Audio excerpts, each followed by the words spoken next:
कहते हैं महर्षि वाल्मीकि का जन्म पत्नी अदिति के घर उनकी 9वीं संतान महर्षि वरुण और चर्षिणी के घर हुआ था। बचपन में भील समुदाय के लोग उन्हें चुरा कर ले गए थे और इस वजह से उनकी जो परवरिश हुई वो भील समुदाय में ही उनकी परवरिश हुई। और भील समुदाय के काफ़ी लोग जंगल से जाने वाले लोगों को लूट खसूटते थे, उनका सामान लूट लेते थे और यही रत्नाकर भी करते थे। रत्नाकर यानी कि महर्षि वाल्मीकि जिनका नाम रत्नाकर था।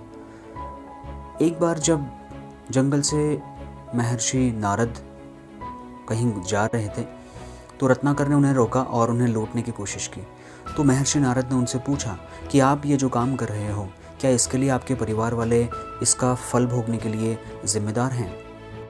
तो निसंकोच होकर के रत्नाकर ने कहा कि हाँ, वो भी तैयार हैं। तो महर्षि नारद ने कहा कि आप जल्दबाजी में कोई फैसला ना बताएं, जल्दबाजी में कोई बात ना बोलें।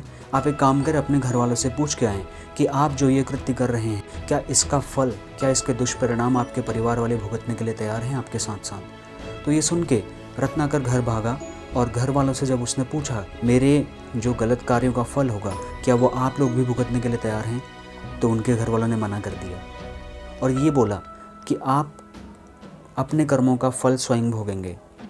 आपकी जिम्मेदारी है कि अपने परिवार की रक्षा करना, अपने परिवार को खाना खिलाना, अपने परिवार की हर ज़रूरत का पालन करना आपकी जिम्मेदारी है। आपके पापों का फल हम क्यों भोगें। दोस्तों, वो दिन था और आज का दिन है। तब से रत्नाकर बदल गए और आगे जा कर के सभी को पता है कि रत्नाकर ही आगे जा कर के महर्षि वाल्मीकि के रूप में प्रसिद्ध हुए थे। ये कहानी मैंने आपको क्यों बताई? इस कहानी से हम क्या सीख सकते हैं? इस कहानी को पढ़ने के बाद, सुनने के बाद जो मुझे लगा वो मैं आपको शेयर करता हूँ। मेरा पर्सनली ऐसा मानना है, ज़रूरी नहीं है कि मेरी बात से आप लोग सहमत होंगे।